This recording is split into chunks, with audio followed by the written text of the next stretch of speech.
What is going on, everybody, and welcome to another episode of the Business of Strength podcast. I will be your host today, Dan Goodman, and I am joined by my friend Scott Carpenter. Scott's going to be one of the presenters at this year's annual gym business retreat, the Business of Strength annual in Scottsdale, Arizona at the Canopy Hotel on September 18th and 19th. And if you don't already know Scott, you absolutely should. He is somebody that has really mastered and professionalized the high ticket sales strategies for gyms. He is a multiple unit gym owner and is truly living the profit lifestyle as a gym owner and somebody that teaches wealth creation through the fitness industry. He's somebody that tackles subjects in terms of finance and wealth creation specific for gym businesses. And behind the scenes, somebody that has really helped our businesses grow and flourish. And he's somebody that I tune into regularly, read all of his articles, subscribe to what he is doing.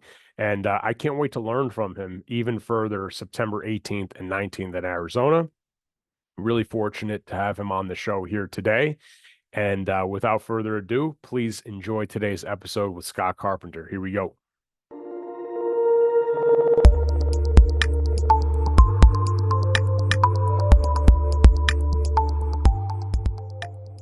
Scott Carpenter, welcome to the Business of Strength podcast. This is a long time coming.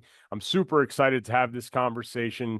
You are somebody that more people in the fitness industry need to know about. You've been a trusted resource for myself and the Business of Strength as it grows in the Varsity House Gym. And thanks so much for being on the show here today. Thanks for having me. I'm excited about it. Yeah. So for the listeners that don't know who you are, bring us up to speed on all things Scott Carpenter and the things that you've been doing business-wise in the last few years here. Yeah, well, I guess I've been a gym owner since 2012, I believe it is. So coming up on 13 years, I think. And I've got several locations that are here in Phoenix, Arizona. I kind of am known for in this space teaching how gym owners can add a high ticket offer onto their existing services. And so I've been teaching that for 5 years. And then with a lot of people, I've been teaching what to do with the profits of your business to turn it into indestructible wealth. I'm very passionate about investing in infinite banking and real estate, long-term, short-term, commercial, stocks, bonds, you name it. I love that stuff because that creates the passive income and security. But yeah, I think people know me in the business coaching space for those high ticket offers, whether you're a large group, a semi-private or personal training gym. And if I can give just quick little context on what is that's not like a $599 6-week challenge kind of thing, right? Mm-hmm. That's what people called high ticket years ago. But essentially what that is everybody's like giving workouts as gym owners, right? Whether they're working at your place 2, 3, 4, 5 times a week. And we're all competing in that space to give workouts, whatever your format is. It's more functional. It's more strength-based. It's PT. It's semi. It's large group. It's more boot camp, whatever it is. And at the end of the day, the people who see the best results typically are the ones who really take action outside of your 4 walls when they're doing the lifestyle changes. And that's where most of the results come from for a lot of people. And so a true high ticket offer is the way to talk about it is like, hey, this isn't just the 3 days a week you're coming into the gym. It's the 165 hours a week that you're not in the gym. That's what this program is for. And think of it like nutrition coaching or like it's more like a mentorship is what we do it. Right. Yep. Something that's interesting is like the best coaches are already doing that. They just don't know how to sell that value stack. Can you speak to that? Yes. So this is why people would like just get this aha thing, because this happens all the time. And it happened to me. I mean, I started as a large group. I bought a failing business, right? It was large group. And then I brought PT in, and later I did semi-private. I've done everything across the gamut, right? But I'm a big believer in nutrition coaching because that's what's really needed to make the change. Yeah, the workouts are definitely necessary, but it's what they do outside the gym that dictates the results. And So I did nutrition coaching, but this is where you hit the nail on the head. We all do this stuff where we want to do this stuff, but we just don't know how, and we can't get people to pay for it. We're charging too little for it. And I did the same thing that everybody else does, where like I either charge nutrition coaching sessions were almost like one-on-one sessions at the rate, right? And I see a lot of gyms charge $80, $100, $120 a month to do their nutrition. Or, and for the most part, the people who do that don't have a ton of revenue coming in for it. It's like nobody really wants it, you know? Of course they don't. It's not sexy. And people think like, well, I already know what to do. I just need to do it. Right? That's whatever they're thinking in their heads. Like, oh, I already know it. I just need to do it. Yeah, well, genius. First of all, no, you don't typically, right? The average person is very uneducated. Second of all, the doing it is actually the hard part. You can Google any damn diet that will work for free, just like workouts. You don't need to go to, like, you can Google every single program, soup to nuts, and they will tell you how to do it. But it's the doing it that's hard. It's with anything, right? Like marketing, sales, business coaching. It's the accountability. It's the habit formation that people need help with. So that's it, the habit formation and changing your identity. So for a lot of us, we're gym owners. Okay, so fitness is just a way of life for us. We work out however many times, 3, 4, 5 times a week. We eat healthy, not all the time. We enjoy ourselves, that's for sure. But 80, 90% of the time, we eat healthy because at the end of the day, we don't have to really try that hard for it. It's just who we are because we know it's going to help us lead our best lives. It's not difficult. But the thing is like as fitness nerds that we are, we have to work with people who aren't. And we have to help them change their habits. That's the only way they're going to get results and keep them for a lifetime. Diets aren't going to work, right? No, absolutely not. So like somebody that's listening to this, let's say I'm, a gym owner in, I don't know, like Oklahoma. Like, I mean, I'm not talking trash about Oklahoma. I know that there's wealth everywhere, but somebody might be saying, oh, Scott, that's great. You own 6 gyms in Scottsdale, Arizona, where there's a high propensity for wealth, where people can pay these high tickets. Cause I know there's people that listen to this like, hey, like $5.99 sounds like a lot of money out the door. And I know what you're selling this for. So I'm sure that's an objection that you get quite a bit. How do you circumvent those objections? How do if I want to do this and I'm in a market where it's maybe not Scottsdale, Arizona, how do I value stack this? What should I be charging? What does it look like? Yeah. And this is where I've had the experience of working with people in, I don't know, probably 30 or 40 out of the 50 states, Canada, UK, Abu Dhabi, Australia, New Zealand, all over. Cool. And in totally different markets too. So yeah, Scottsdale, Arizona, a lot of disposable income. But you take a look at like CrossFit Ruston, like Lauren Dervloy owning CrossFit Ruston in Louisiana. I don't know what the median income is now post-COVID, but I worked with her before all the inflation, maybe 2021, something like that. The median income there was under $40,000. And she did $18,000 in new business in her first month. Wow. She previously had like large group rates of 120 a month. Nutrition coaching, she was doing like 80 to 100 a month. So she just was burning candles at all ends when you think of servicing all that, and she just could not get ahead. And I'm like, that's what most people do. They either give up and offer nutrition free with their services, which nobody values it at all. They don't value it. Of course, it's going to be pulling teeth to get them to change their habits because they're not invested in changing. They haven't paid you anything. And if you charge too little, you're going to burn yourself out because you're putting a lot of energy there. And again, people who pay attention. If they're going to pay you $99 a month, they're like, all right, I'll give it a shot. But if they pay you $2,000 or $3,000 or $4,000 for a 6-week or for a 9-week program, maybe 8 to 12, your pick, right? You have their full attention. They're like, I'm ready to change. I'm ready to tackle this for once in my life and be done with it. And that's how we're able to do it. But it works in places like Ruston. It works in Billings, Montana with Corey Willis. Even price anchored, he had 9 rounds. $99 a month to people in Billings, Montana. You know, he did almost 30 grand in his 8-week launch, bolting this into his business. So it And works all over the place. how does it affect the sales process? So let's say I buy this 8-week program. What do I transition to? The normal membership from there? Like how is it affecting the evergreen sales process in a gym in Billings, Montana that's selling, that their main thing is, let's say, small group personal training. I add this on. How does it influence my evergreen sales process? Yes, great question. And this is how it's not like go big or go home. A lot of you guys listening are like, there's no way people in my area can afford that. Now, here's the thing. Sure, not everybody can. And so this is where I really advocate a 3-tiered pricing model. And let's group this by your high ticket mentorship, right? And behind the scenes, you're just meeting with them weekly. Could be over Zoom. Usually it's over Zoom, but you can do in person if you prefer. Mm-hmm. But you're taking them by the hand and helping them build in these lifestyle changes until they become habits, okay?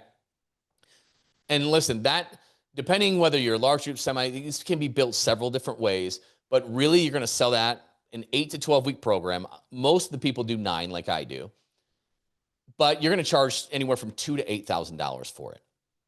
And you're like, holy shit, that's a lot. It's necessary for them to get results. It's necessary for you to get ahead and make bigger profits. But you're right. Not everybody can afford that, right?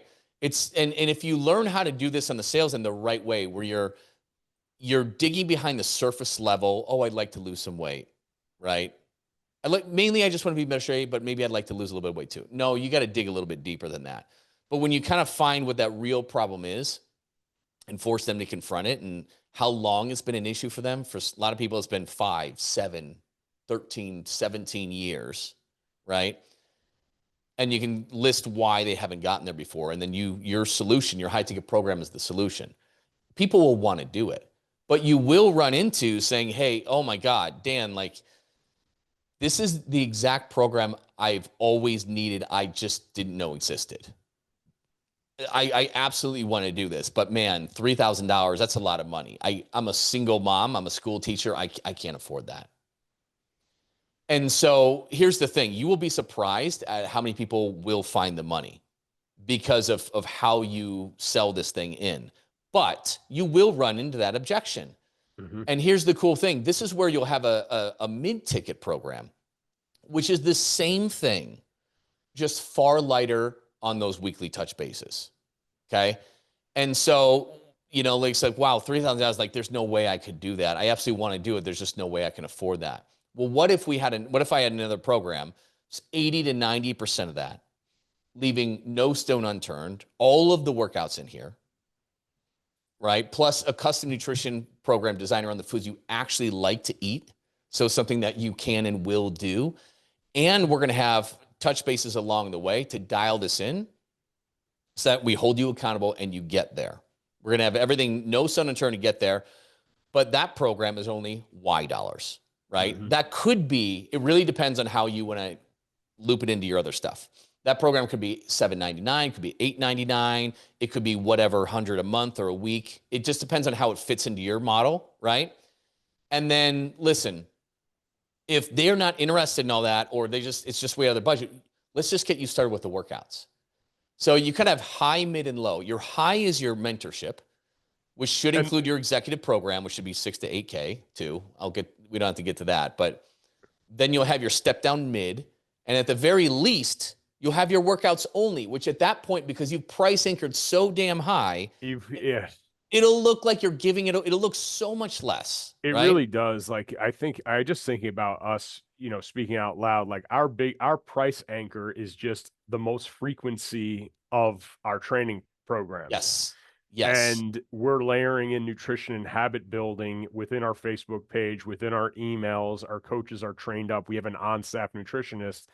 But it's just so funny. Like, if we just had the executive program on the price sheet and it piques somebody's interest, I'm sure people would buy it. I'm sure people would buy Absolutely. And that's what we call like the G-Wagon offer, right?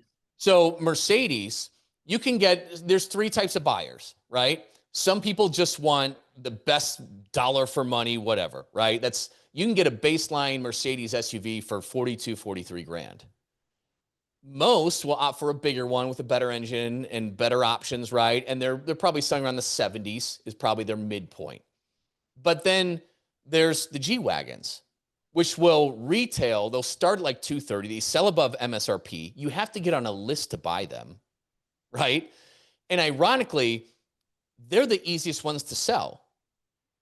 Your G Wagon, the G Wagons, there's a waiting list on them. They sell above MSRP, and the people walk in and they just want to build it and do their colors, and bam, yes, get me on that one. They're the easiest ones. And the point is like, we treat everybody the same. Some people just want the best. And I'll give you a good example of this. Taryn, badass gym owner in Canada, CrossFit gym, right?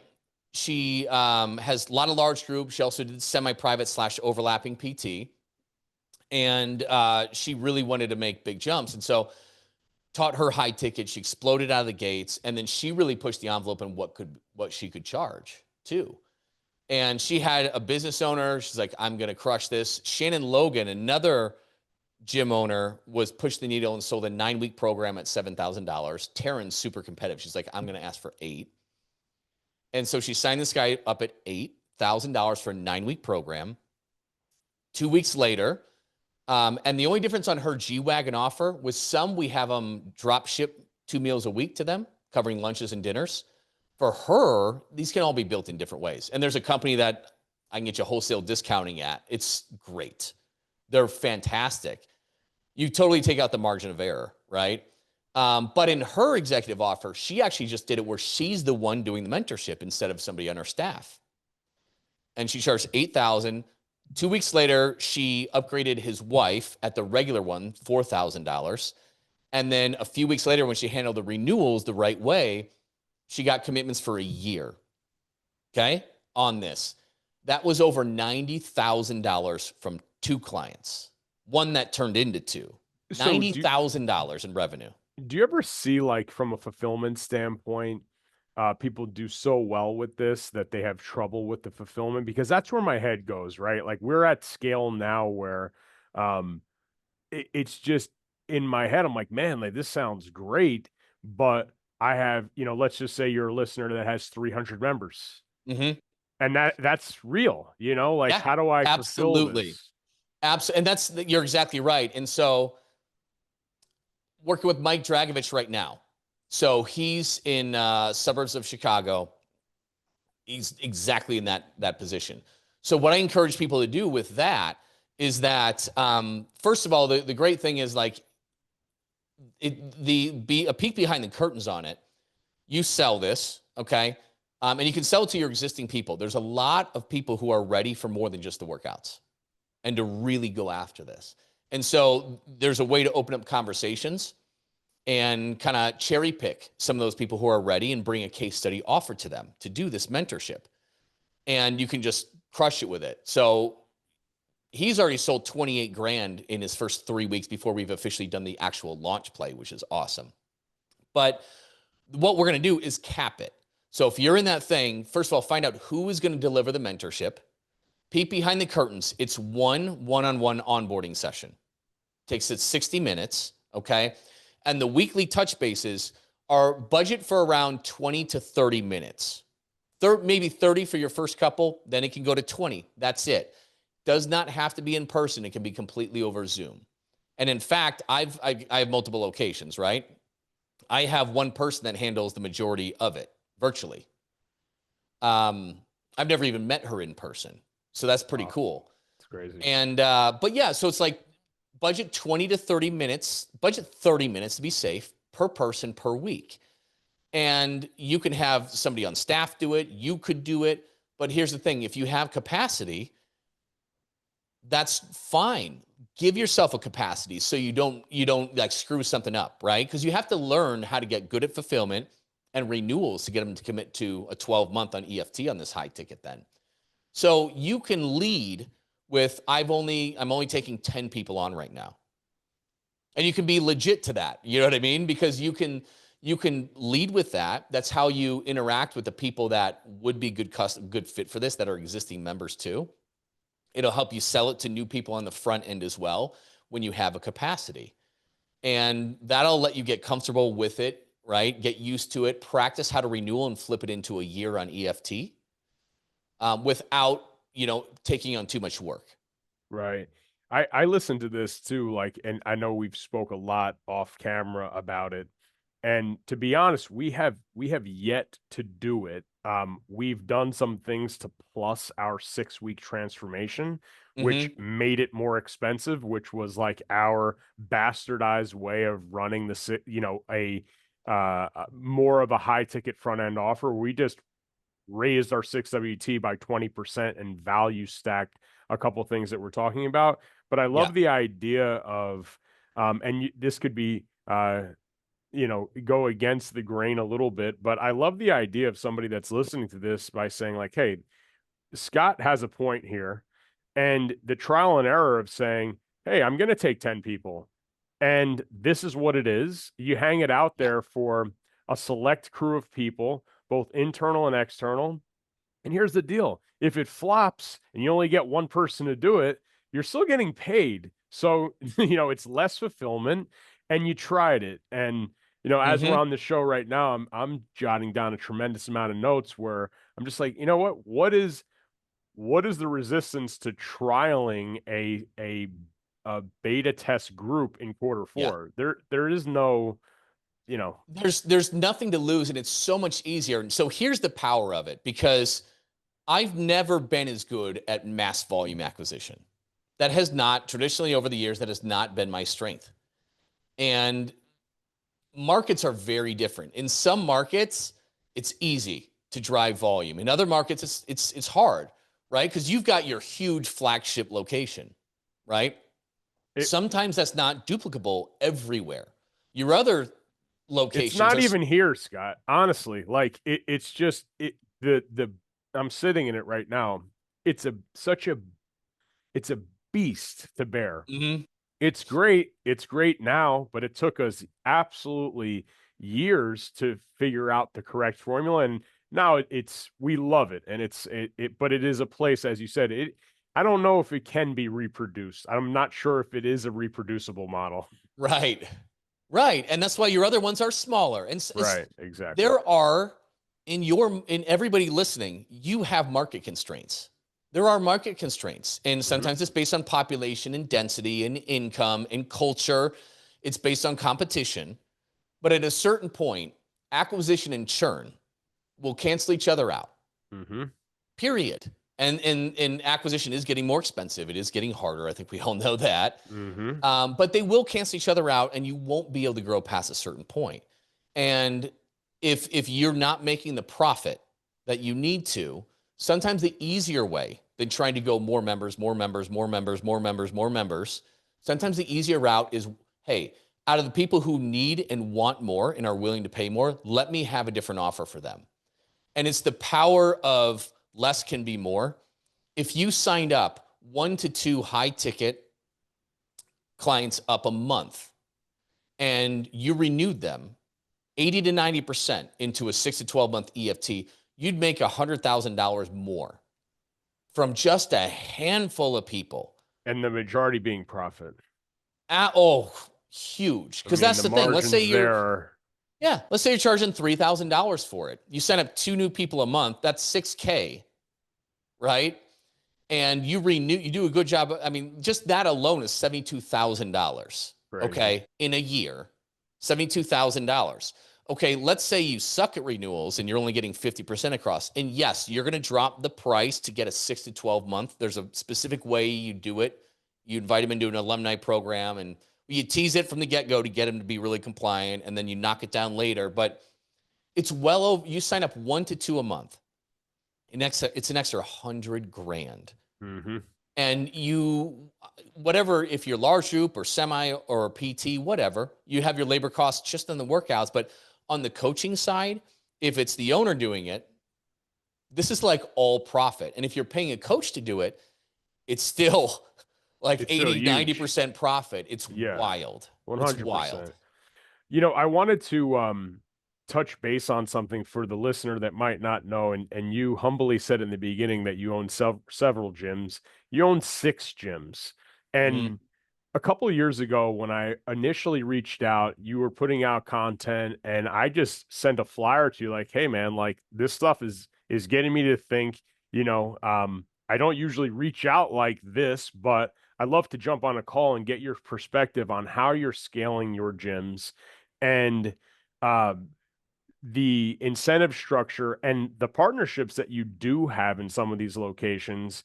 And what really drew me to it as well, as you touched upon it a couple minutes ago, is the acquisition of that. You don't need 150 people per location.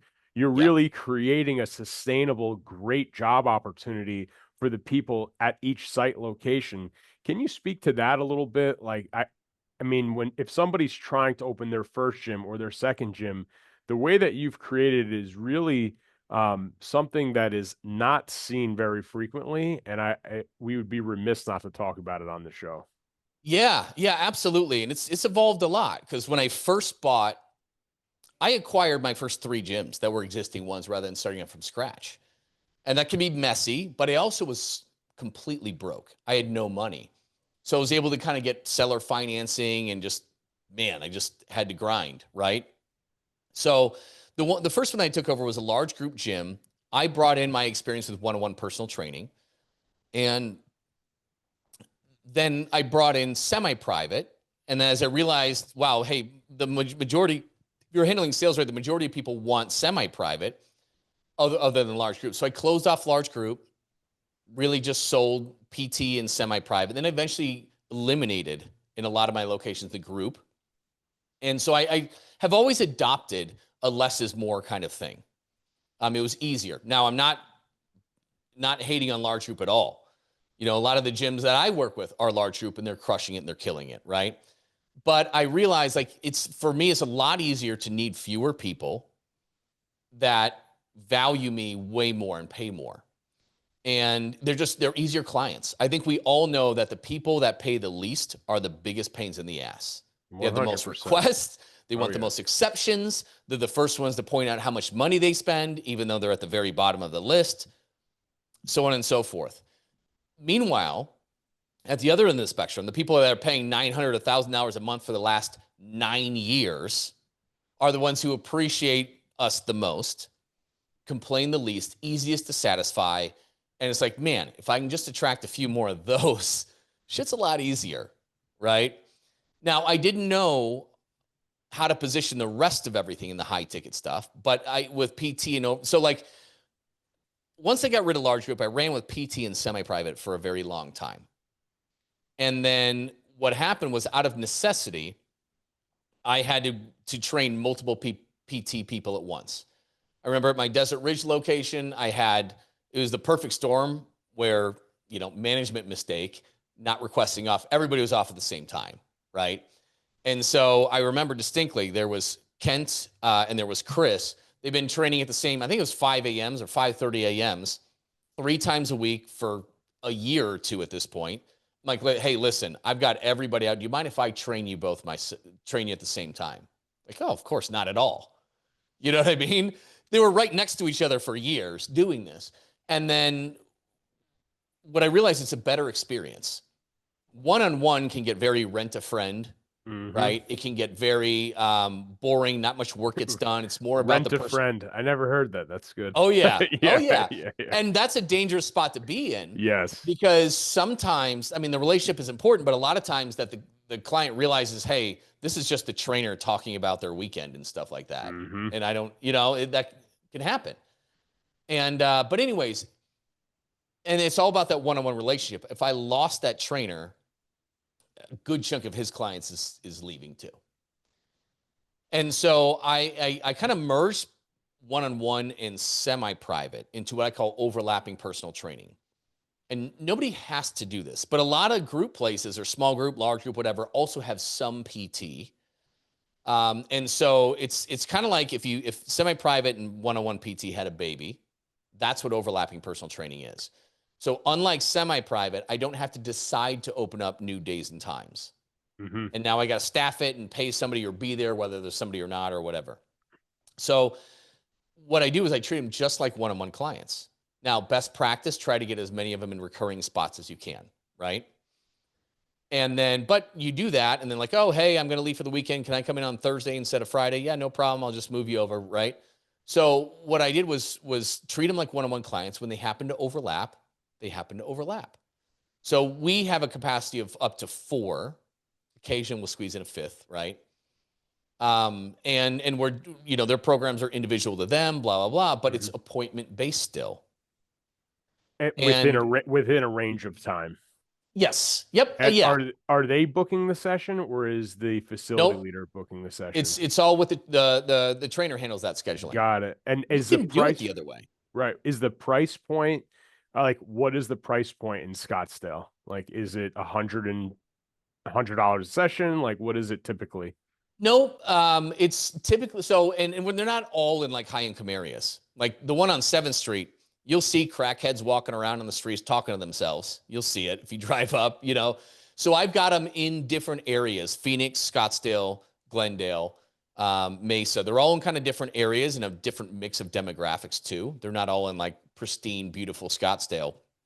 But yeah, typically like I am in between semi and one-on-one rates. So around like $60-$70 a session for the Got most it. part. Right. Um, Depends on commitments. It depends on several factors, of course. Locations even, you might see $55 ones. Um, But it's really why, you look at like some of the personal training businesses that you see, especially our growth plan is, our golden number is 120 clients, mhm. whereas you're charging 25% more, where your golden number can be like 90. Oh yeah. And well, then Yeah. you have high ticket in there too, right? Right. So it's far less than that actually, right? What It's, is it 70 people, oh yeah, 65? 70, we're cranking at 70, Yeah, you that's know, amazing. yeah. Because Yeah. a lot of people are doing again, it's not just the workouts, it's what they need outside of the gym, outside of the 4 walls. Yeah. And so we just win. I've been able to win the game by needing less. Yeah, I Right? love that. Obviously you've had to go through a lot, and I know you're a huge fan of education and pushing yourself outside your comfort zone. And I know it's not all been sunshine and rainbows of teaching people the wealth creation, obviously the wealth that you've been able to create. You've had to go through a lot of trials and tribulations. What's like one of the most expensive mistakes you've made as a gym owner? Oh God. I mean, we could be here for 5 hours because I have been a failure for most of everything in my life. Very humbling too. But I think, a lot of what it is blindly trusting in staff. That's where I've made the biggest errors because I'm more of the visionary type, right? And I'm always looking forward and moving on to the bigger things. One of my biggest weaknesses is, talking to somebody who's supposed to own something, then going through it, you understand it, yes, blah, blah, blah. Great, hand it off to you, and I go on to do whatever else. And I don't inspect what I expect.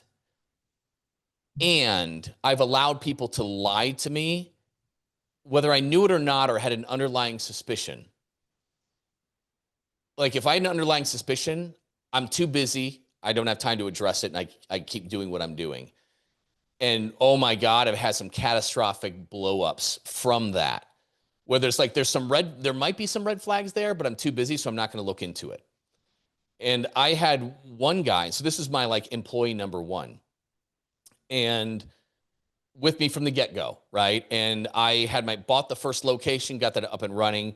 I bought another location, rebranded it. So I went over there while he stayed at location 1 to run it. And I also, simultaneously, this has all happened within like 2 to 3 years. I went from 1 to 4 locations. The third location, the guy I bought the second location from, he sold his original location. So I went over there to do that. At the same time, I started up a fourth one from scratch. It was so dumb. Like I was just young and stupid, and I wanted to grow and grow big, and I didn't even have systems in place. Everything was a mess. It was so dumb. But thankfully, I was so stubborn. It was more ignorant, not dumb, but I was stubborn enough not to fail. But it almost took me completely down because at location number 1, I just get randomly a phone call from a guy who sort of knew that worked there. He's like, "Hey, I got to talk." It was on a Sunday. He's like, I got to talk to you in person. There's some bad stuff going on. And I kind of knew it with this guy a little bit, but I didn't know he was sociopathical liar level. That, he was a different person to everybody. It surprised everybody. But, there was some fishy stuff going on with when he had to just all of a sudden fire somebody or whatever, right? And it turns out he was just covering his own ass. He had big alcohol problems, and he ended up having a relationship with the lead, like one of the lead personal trainers at that location. It was a female. Lied about it, messed with her head, abused his position, right? The other like super full-time guy was her really good friend. So it was all about to melt down and implode. And I'd known him at this point for many years because I worked with him at Lifetime Fitness, which is where I was a personal trainer. And I said, hey, fundamentally, because what happened in his life, his soon-to-be wife backed out a week before the wedding, and his dad died like 2 months later. And so I'm like, okay, this is fundamentally a good person who made some bad mistakes. And so instead of getting rid of him, I was working at the Desert Ridge location. I swapped places with him. And I went over, I had to revive that place from bleeding. We just lost everybody and everything in the red. And then you know what he did? He did the same damn thing over there. Yeah. History leaves Slept with the clues. female trainer. Yeah. And then I had to let him go. Like, I had 2 locations. I'm one person. The second location got down to one other staff member then who had just been hired like 2 weeks prior. I'm like, hey, Jody, I'm Scott. You haven't met me. Why don't go to Starbucks? Because, Jake, yeah, I'm going to fire him as soon as he walks back in here. And it was, those are the real names, by the way. I didn't even mean to say that, but yeah, that's all right. It was wild, man. And so I had 2 locations that were hemorrhaging money with no staff, and I'm one person. And I had a 1-year-old at this time. Like, it was a really dark period of my time for a span of a couple, 2.5, 3 years. Crazy, and then he right? sued me, everything, tried to extort me for money, you name it. And I did everything. Like, I when it first happened, I forced him to get counseling, right? I forced him to tell his family about alcohol abuse. Like, I did everything I could, and this dude just stabbed me in the back, in the front, in the sides, you name it. Man, it's I've heard that story from you and also on your podcast. It's just I think back on like some things I didn't, knock on wood, didn't go through that. But I mean, just some of the stuff the trials and tribulations that you have to go through to get to this point, like now that you've made it through to the other side, if somebody's listening to this and they're like, you know what, like I want to start a gym, and how do I avoid a situation like that? And I literally got an email this morning like, hey, I'm starting a gym. Like 2 emails came through like, hey, this is my offer, and the other person's like, hey, I need to hire somebody. They're literally in their like, blaze of glory, like so excited starting their first gym. Yeah.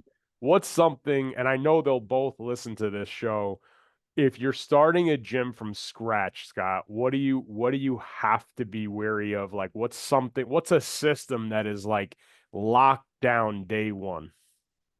System that's locked. Your prices and offers have Yep. to be locked in day one. They have to be, because, man, you will regret certain mistakes. You're like, man, I mean, because those are the ones that will stay with you for a long time. Like, they will even, they will do the grandfather thing, right? Where they'll do their thing and they promise it forever. Well, forever is like 9 years down the road. Yeah, it could be. When your money's worth half of what it was after Mm-hmm. like COVID, take for example, and then your whole model has changed too. So you got to be very careful about your promises and commitments to the first people you sign up, and making sure your model is winnable. So many gym owners are struggling out there because they're only profitable if everything works out perfectly. Mm-hmm. And it's the combination with their rent and their this and their how they're paying their payroll. So it's not prices and offers. It's everything combined. You need to make sure that model is winnable with a very large margin of error, because Projections are easy to just put on paper. It's a lot harder to turn those into reality. And man, your break even point, it needs to be pretty generous. I'd say that is the number one thing and mistake. When people learn that later, like, oh my God, I just wasted 6 years, 7 years of, all that stuff. You've seen it. You've seen it. And I'd say the other big thing is like the guys asking you, hey, I'm going to start this, I'm going to do that. Do not, this is where I've been so dumb. Don't try to do it all yourself. You better be talking to a Dan or a Joe or whoever to get their opinions on things and working with them. And I fought that for a long. I don't know if it was ego or I was just I did too. scared or I I did doubted. too. I'm a skeptical person, is what it is. I feel like a lot of people out there are snake oil people or this or that, and then I justify by I can figure this out myself. Sure, it's just going to take me a decade to do it. I mean, nothing could be dumber. You and I have talked off the record, like at this point now where, look, you might have more, we have more disposable income to spend, but it's also like you could be using the disposable income on frivolous things, which, is whatever, that to each their own. But we've talked about we're spending more money on education now than ever. And man, it could be hard to look at the expense of it, especially early on, and there's a reality to it. But the only way you can skip steps is to either go and get mentored by somebody that has been there, done that, by working for them, or paying somebody like yourself to teach them, and that's the only way you can skip the steps. Otherwise, it's just like, I was talking to a keynote speaker from last year, Devin Gage. Recently, we were together on July 4th. He's like, man, results, it's really easy. It's activity and your level of it times skill set. And if you're not achieving the desired result, you either need to get more active or you need to improve your skill set, one or the other, or both. And the only way to improve skill set is obviously you could do that through courses and books, but you could also pay somebody to help level up your skill set really fast. Absolutely. It took me 6 years before I hired. Well, I spent some money. You know where I got burned? I got burned on like the SEO. Back in the day, it was like SEO and this and that and the other. And in the early days of social media, right? And I spent money and I didn't get anything for this. Like nothing happened at all. And so I got very gun shy. I got very gun shy about it. And that led me. Hopefully, we don't have a break in our internet connection right now. Can you hear me? No, all right? We're good. I got you. All right, I got you. We're good. Okay. But it led me to be very gun shy, and I'm a skeptical person, right? So I shied away from it until I think it was year around 6 in business. I finally did my first like mentorship program. And it wasn't like I grew in so many different ways rather than just the obvious one. Yeah, it's It not just gym ownership. 100%. Yes. 100%. Here's what I always say. The things that will hold you back most in business and life are the things that you don't know about. Therein lies the problem. How the hell do you learn what you have no idea exists? You have to be around the people that are doing this, that are learning, that are growing, that are living this stuff. It's a great point. Speaking of, and I know you're going to be talking about this at length in Arizona at the annual retreat on September 18th and 19th. But in terms of creating wealth as a gym owner, I'm not sure a lot of times a personal trainer, strength coach gets into this industry to be like, yes, I'm going to be rich. And it's still a fantastic job, right? Like you're in a weight room, you're in shorts and t-shirt, you're talking about training, you're writing plans, like you're active, you're fit. But there's proof out there that you can be all those things and also take care of, your finances and be fit with your finances. What's one simple, actionable takeaway that a gym owner should be doing or should be considering as it pertains to their finances? Yeah, a big one, and this is how you and I got ahead, is once we started to have some extra cash flow, we didn't immediately expand our cost of living. I lived pretty meager and swept all that money to the side. And so if you do that, it's one of the number one things is don't let your expenses increase as your income rises at first. Do I want you living an amazing lifestyle and doing all the things that you want to do? Yes. But delayed gratification will really help. And I see it all the time is like a business owner, they start making more money and then they buy the new car right away. And that stress of like always just kind of paying the bills, it never goes away. You need that surplus. So the number one thing that you can do just right away, if you don't have a high yield savings account, start one up at a different bank than you're at. Let's say you bank with Chase. Go to ally.com, ALLY.com. You can set one up in 5 minutes and start taking your spare income from your checking account into your high yield savings account. You'll earn like today 3.8% on it or something like that. 4% Betterment still has. Yep. Yeah. Yeah. Some have 4% still. Yeah. And instead of 0.1%, or well, checking accounts don't even give you anything. Or less. Yes. Yes. And most checking accounts do not. But you'll earn 4% on it and just start socking it away. And then you can learn the advanced things from there. Like I like to take the money from high yield and I put it in an infinite banking account. And then when I find things that I want to invest in, whether I'm going to acquire another business or start another business or buy a vacation property that I'm going to short-term rental for cash flow as well, or buy a commercial building. When I find the right thing to invest in, I'll take that and do it. But for now, man, just don't buy the $50,000, $60,000 Bronco as soon as you start making more money. You're never pulling out of the rat race. And yeah, I do have nice things now, right? I've got a 5,200 square foot home and I've got these things, but I waited. And what I did is I invested the money into investments that would yield me passive income that then pay for all these expenses.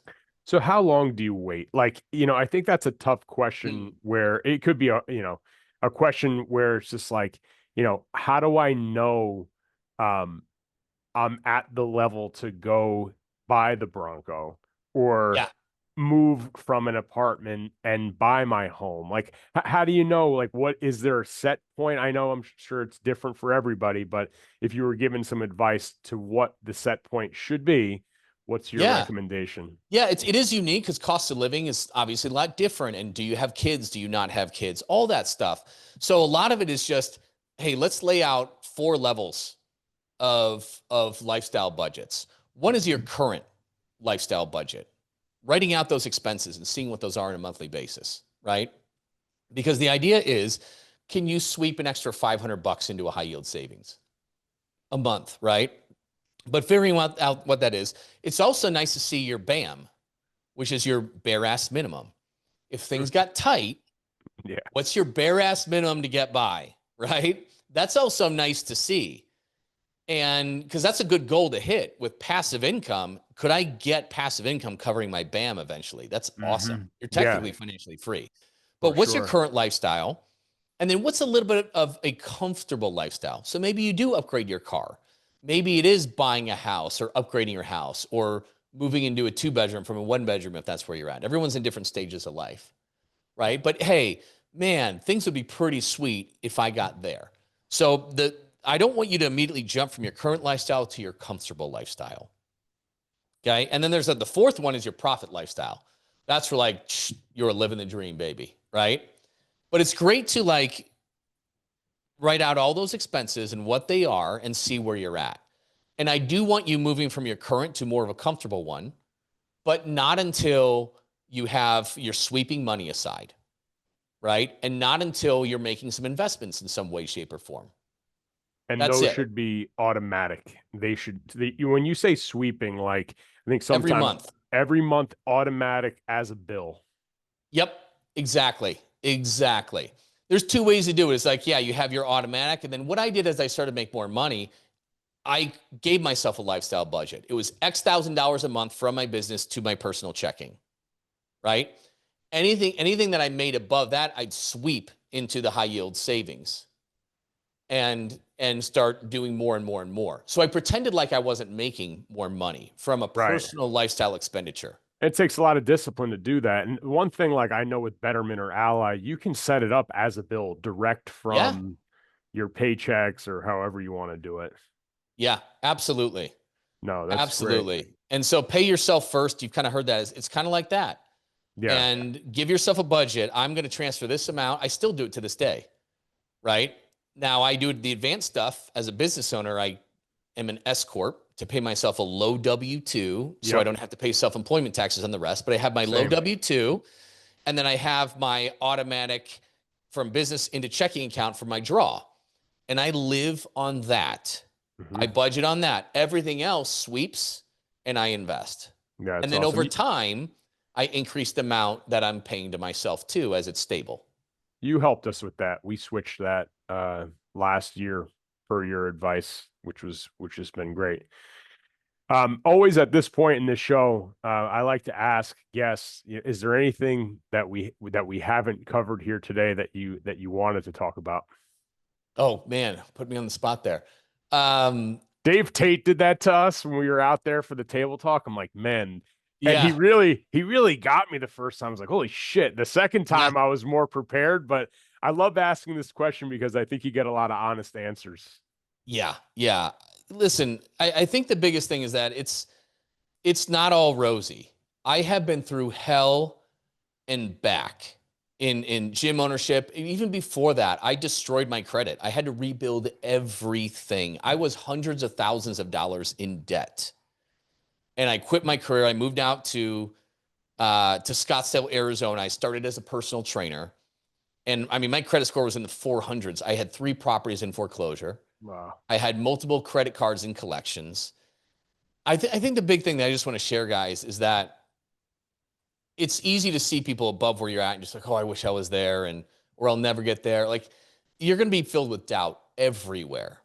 But it's just one step at a time. And you need to connect with the people that you're listening to this podcast. I guarantee you a lot of these listeners listen to every podcast and tune in weekly. You need to keep doing that. You need to have the good positive influences.